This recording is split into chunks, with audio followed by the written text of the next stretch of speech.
Episode 2 of the Music for Ministry podcast.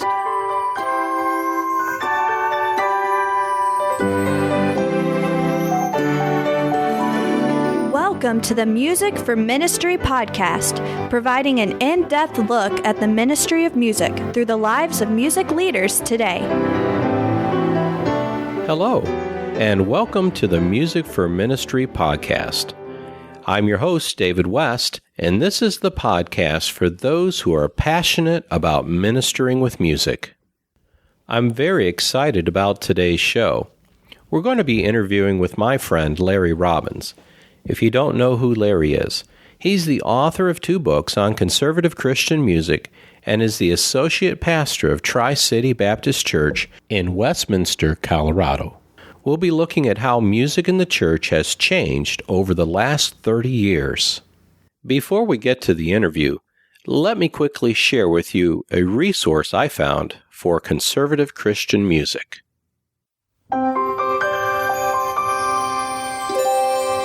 Check out this week's valuable musical resource. There's an internet radio ministry called Abiding Radio that provides conservative Christian music 24 hours a day, 7 days a week to listeners all over the world. It offers both sacred and instrumental music, and I believe they've recently began offering children's music as well.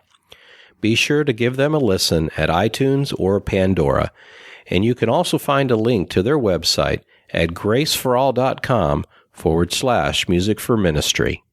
All right, let's go ahead and begin our interview. I'm excited to have with us today Larry Robbins, a good friend of mine. He's the associate pastor at Tri-City Baptist Church in Westminster, Colorado, and he's also an author of several books. He's been very influential in my life, and today we're going to find out a little bit more about where he came from and what he's doing now. So, Larry, where did you spend most of your childhood? Did grow up in Colorado, actually, in the mountains west of Colorado. My father and mother had moved to the Denver area from South Dakota shortly after World War II and moved to the mountain area away from the city life there, and that's where I was born and raised, in a little town called Kittredge, Colorado. Town, probably 300-400 people. I really don't know how many there were, but it was a very small town where everybody knew everyone else. And so that's where I was spent the first 10 years of my life, was there in that town. It was you could see how the Lord's hand was certainly working in that, as there was a small missionary church that was started there, part of the American Sunday School Union. And as I look back on that historically, because I was obviously very young at the time, but I saw the role of that church some years later, and my father was the first name on that church roll. He was won to the Lord by that missionary pastor there in Kittredge, and that was the beginning of a Christian heritage that I have in the generation before mine. So I was raised and trusted the Lord at age 10. There in that small church, a very small church, when it was, I think it seated about 50 people in the auditorium. It was very full, and there was an evangelist, a young evangelist who was there and preached some meetings, and I was brought under conviction. When I went home that evening after the service, I trusted the Lord as my Savior at the foot of my bed. And I've never doubted it since then. So that was very important to me, that heritage in that small town there in Kittredge. But shortly after that, we moved to down to a lower altitude, because that was nearly 7,000 feet altitude where I grew up there. Moved down to the Denver area for my mother's health. She had some heart problems. And that was my introduction, really, into fundamentalism as we would know it now, really, where I was exposed to other things other than just church. We came to learn about Christian colleges, Christian schools, and those kind of things. As part of the American Sunday School Union, the Christian camping was extremely important in my family's life, as both my brother and sister trusted Christ at a youth camp there in the Colorado mountains. And so over the years, each member of my family trusted Christ, and then as we moved down to the Denver area and became a part of an independent Baptist church, that was where I was baptized and learned about Christian colleges, and that really established a great foundation for my life. So what role did music play in your life as a young person? It was very important. It's the earliest memories I have are singing hymns in the church, and I remember my mother pointing to the parts in the hymn book and learning how to just kind of follow along those things was important. My grandmother was actually played piano. They instilled in us a love for music and began taking piano lessons at a very early age, each of us. And so that was a very important part of our lives, was just learning music that way and immediately associated it with the church. So that was really the foundation for where I ended up today. You didn't have an opportunity to attend a Christian school, but right. There were not any elementary school or high school Christian schools at that time. It was a very new thing. Later on, toward my high school years, there was the beginnings of the Christian school movement. But no, I did not have that opportunity. I grew up in the public school system, which at that time was extremely conservative and had a lot of teachings and morality and patriotism that, frankly, we just do not see any of that anymore. So that was not a real deterrent for me or a distraction or pulled me away from Christian principles, but I think it complemented it well where I was. I know your instrument is the trumpet. Is the trumpet what you began to learn? Yeah, that's also interesting. When we moved down to Denver, my first year in a much larger school, being down in the Denver metro area, actually on the west side, went to an elementary school, and the band director there in the school came around and said they had a couple of school instruments, and if anyone was interested, to ask their parents if they'd like to start learning to play one of those. And I thought, well, that's kind of an interesting thought, so I went home and asked my mother. There was two instruments. One was a tuba and one was a trumpet. And she immediately eliminated the possibility of a tuba and said, nope, you can do the trumpet, but not the tuba.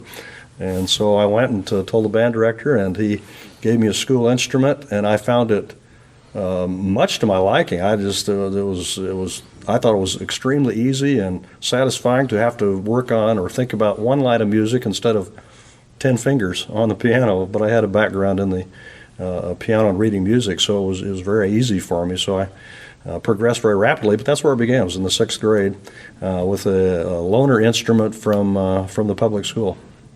Any private lessons prior to college? Very shortly after that. It's I think that next summer there was recommended to me by one of my schoolmates who was taking private lessons, recommended a teacher in my neighborhood, and I began taking lessons from him, and so that was also very helpful. So yeah, almost every summer when I was not in school, even sometimes during the school years, I was having private lessons all along the way.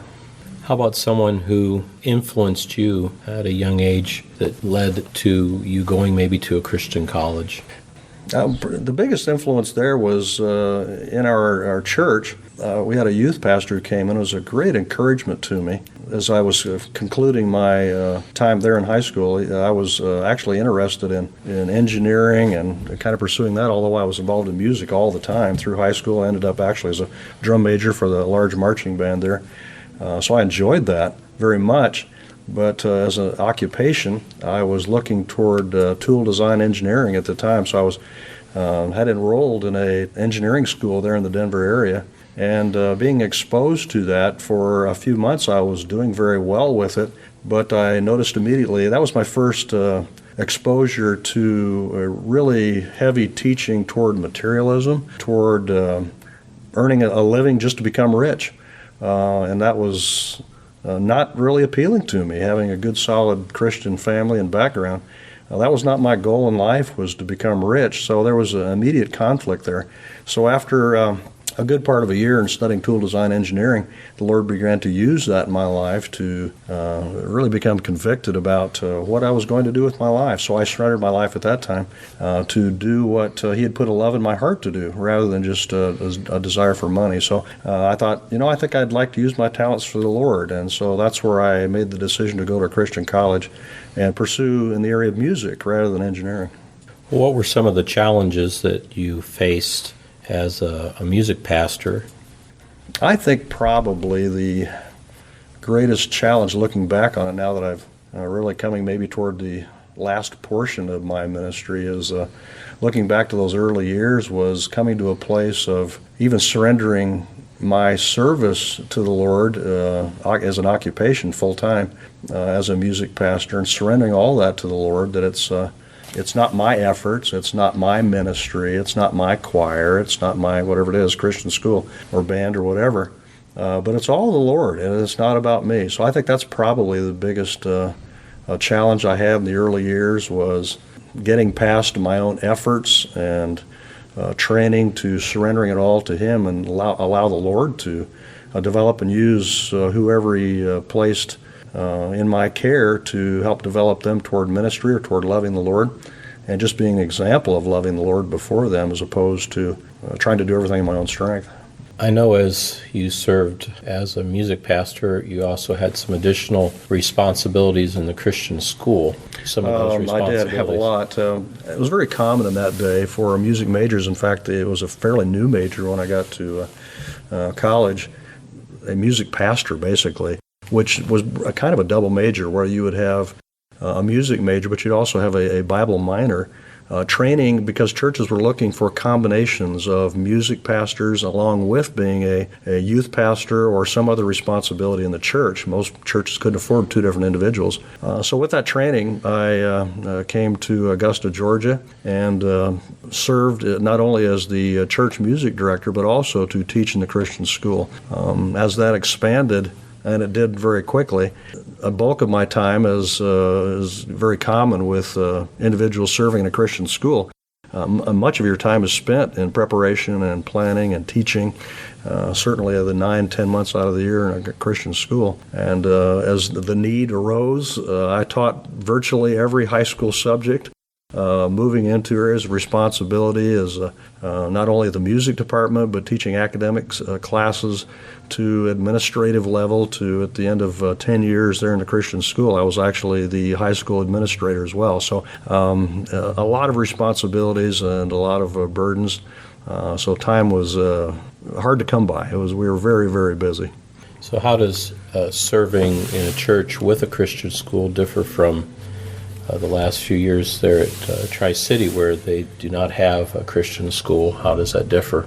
The time management, family. I think at the end of my Christian school experience, we had just, our daughter was born to our family, and the responsibility of being a parent.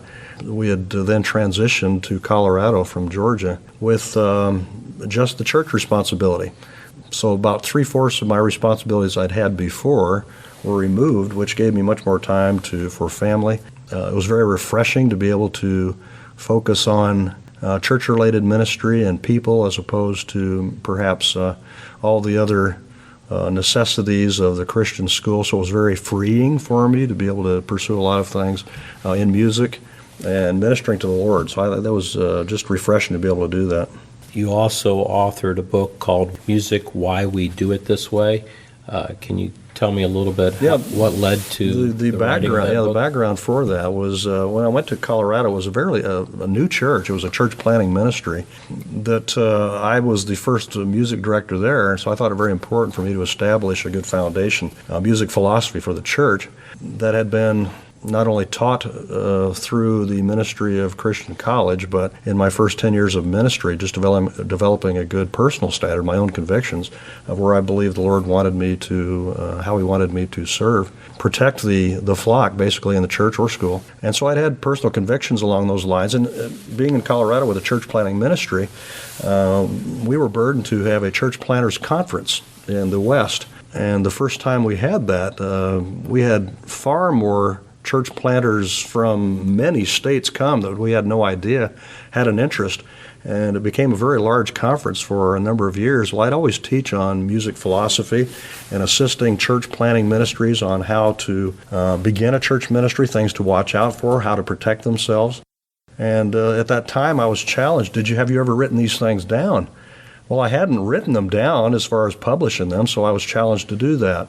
So that was really the beginning of that manual. Really, it's a music philosophy standard for Tri-City Baptist Church. My intent was not to make that a standard for everybody's church. It was for us and our ministry.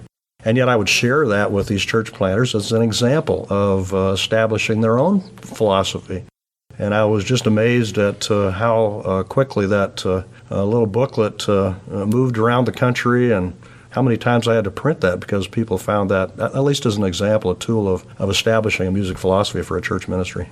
Now, your second book has an unusual title. It's Aaron's Answer. Can you tell us? It's a book about music, but... It is. It actually began, the impetus for that was I was teaching, as I have through years, taught adult classes and in our church, and I had an adult class, and I was teaching through the life of Gideon, and was struck again by this amazing young man who had the courage and boldness to take a stand against idolatry to the extent that his own life was threatened, where he did this at night, and the courage he displayed was amazing, and the boldness. And yet 20 years later, we find that Gideon was guilty of doing the same things that his father had done. And then I was thinking about even Solomon, who was the wisest man who ever lived, according to the Scriptures, and yet we find later in his life, he fell prey to idolatry and idol worship and Baal worship. And it struck me that could we be guilty of doing the same thing? So I began to examine historically what was Baal worship, what made up Baal worship. And are we, in fact, duplicating that today in the 20th, 21st century?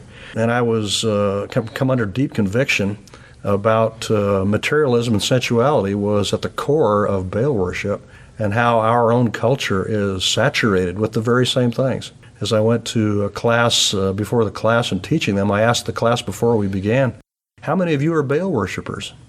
And of course, the typical response would be of denial. Why? We're not Baal worshipers. We don't bow down to idols like we read in the Old Testament. But after I concluded the class that day, I asked again, how many of you are Baal worshipers? And every hand in the class was raised.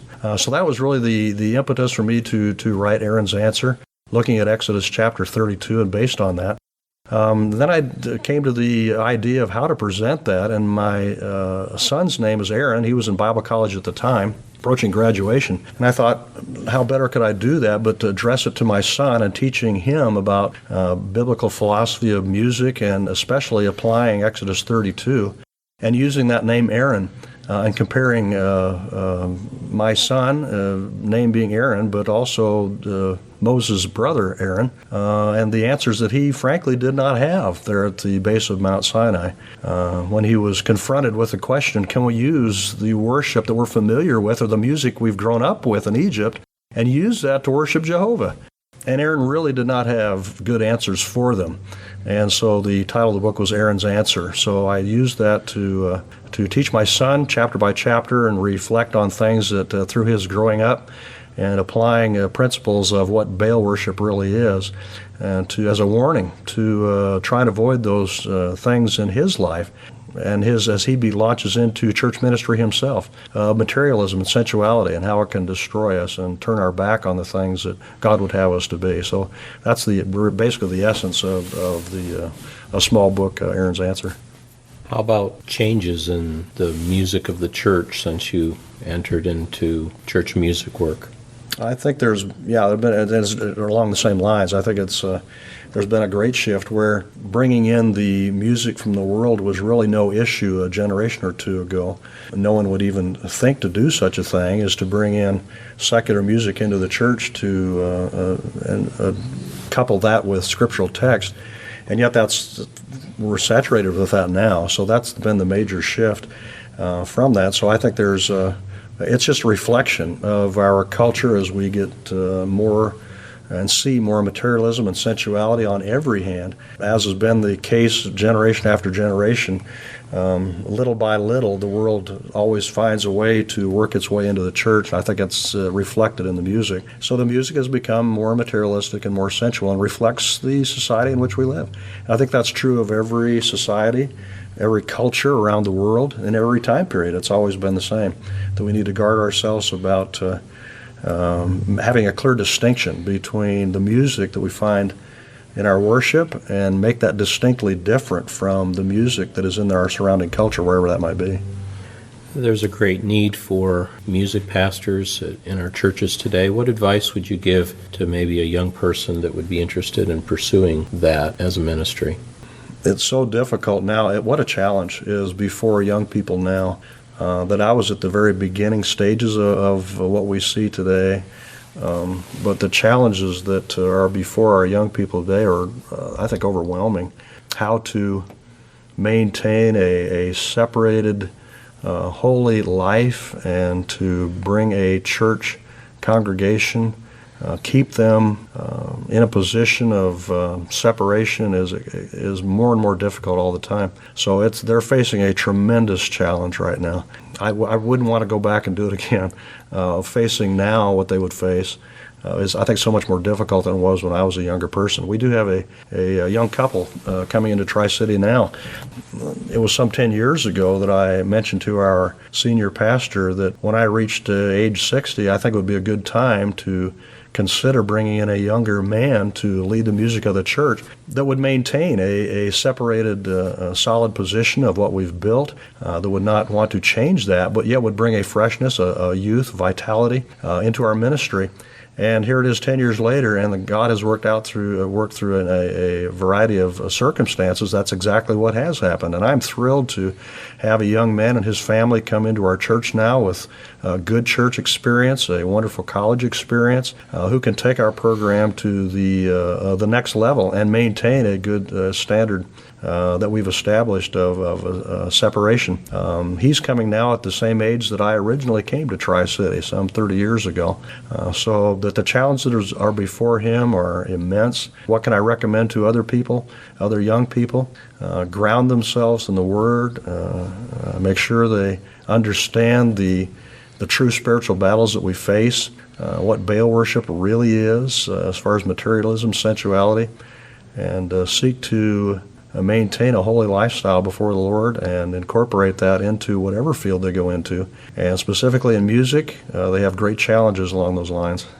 I know the Lord's opened up several opportunities for you in addition to your work with music, and one of those is being a chaplain for the Westminster Police Department. Can you tell us about that or how that came about? Yeah, how that came about. I think it's like every area of life. I think we need to be available to serve the Lord in whatever capacity that He might bring our way. It was been some 14, 15 years ago now that someone walked into my office and asked if I'd be interested in serving as a volunteer chaplain for our police department.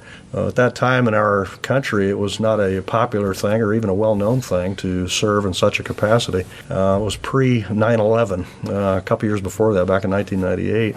I was somewhat interested because I've had some family members that were related to, or some friends that were law enforcement officers, both in Georgia and in Colorado. And I had an interest in it. So I said, well, yeah, I'd be glad to check that out. And as it turned out, just being available to be used by the Lord, that has blossomed into a tremendously fruitful ministry far beyond what I'd ever imagined that the Lord could use me. I think the best benefit for me is it gives me a great insight into our community rather than just being in a church office and never understanding our community like the people of our church do. What's really out there in the streets, in the communities, in the neighborhoods, and serving with the police department has really given me insight into understanding our mission field and has tremendous opportunities to share the gospel with scores of people. Lord has opened up just tremendous doors there. So it's a very refreshing time for me, and it's the police department's always open, so I can go any time of the night or day and go and share the gospel, and I've been given tremendous freedom to do that. And so I just really cherish that opportunity to serve the Lord in that capacity. I understand you also had to go through some of the training that the policemen It is. It's very important that to be accepted by the police community, which is a very tight brotherhood, if you want to think of it that way, the brotherhood in blue, that to be accepted in them, I just jumped in and began training with them. I've done some training in police car driving and handling a motorcycle, just to be part of those groups. I've gone out in training with a SWAT team, with a K-9 team, and I spend a lot of time just being on the street, riding in patrol cars and so forth, riding side by side with them. And as they learn to know me that way, then they're very open to be able to share difficulties and struggles that they're having. And it's very much a part of the police community. They have tremendous struggles, and so it just gives me a real insight to be able to minister to individuals and families as well. Was there any difficult situations or events that have occurred since 9/11 that you've been called to be the chaplain to the police department? Yes, and it's been, by the way, it's been a great tool for me to learn counseling techniques and just be in training that basically our city has paid for. It's expanded my church ministry in the area of counseling as well. I was involved in 9/11. In fact, I had no intention to be involved in that, but I found myself 3 days right in Ground Zero, only a couple weeks after that incident, which gave me tremendous opportunities ever since then to minister to people. And there have been events in our own city. I can think back, there have been many, but I can think back to just a month ago in a very public, well-reported circumstance of a 10-year-old girl who was abducted and murdered in our community. A very traumatic situation where I was able to spend some 40, 50 hours at the police station just being available in our police station, working with multiple agencies with the state and federal government, FBI and so forth, and had wonderful opportunities there to openly promote prayer meetings throughout the day in the department. It was well received. And so, there's incidents like that will happen in the community that gives you great opportunity to serve, not only in the police department, with the public at large. Serving with the mayor and the city council have come to know me quite well, and we've even had Christian worldview studies with the police chief and the mayor, giving me opportunities to do that. So just tremendous opportunities. And as difficult situations come up, whether it be shootings or bank robberies or injuries to police officers, whatever it might be, those expand ministry. They're difficult, but it expands ministry and gives more opportunities to share the Lord. Just a couple more questions. You also have the oversight of a ministry called Young at Heart. It's our senior adult ministry of the church. That's as we brought in a new music pastor and his family now within the last few months, I have shifted my responsibilities to our senior adult ministry. Earlier in my ministry, I did have a smaller department that served that age category. But now that I'm in that category, I'm serving a really quite large department of some 150 to 200 individuals in our church and ministering to them. It's a very exciting ministry. Dealing with them. We have mature people, have great experiences. They're very open to doing whatever. They're totally unrestrained as far as willingness to participate in anything, and they like to be active. So we have multiple activities each week, and take trips and do various things, and of course teach class and give them opportunities to serve as well. Give them opportunities to participate in music and teaching and preaching and various things around the community. So I'm finding that to be a very fruitful ministry at this stage of my life. The last question, if someone were interested in finding out more about you or the ministry of Tri-City, how would they contact you? Best way, I think, is through the internet. You can go to our website. You can contact us there. It's a Tri-City Baptist. That's all one word, tricitybaptist.org. We have a large website there, and they can certainly contact me or find out about our ministry there. All right. Well, thank you very much, Larry. Thank you, Dave. This brings us to the end of the Music for Ministry podcast. You can find links and program notes to our show at graceforall.com/music for ministry. If you've enjoyed this podcast, be sure to tell your friends about it, and do me a favor, head over to iTunes and give us a rating and give a review, and also feel free to subscribe to the podcast. Have a great day, and make music for ministry your passion too. The Music for Ministry podcast is a production of Grace for All Publications.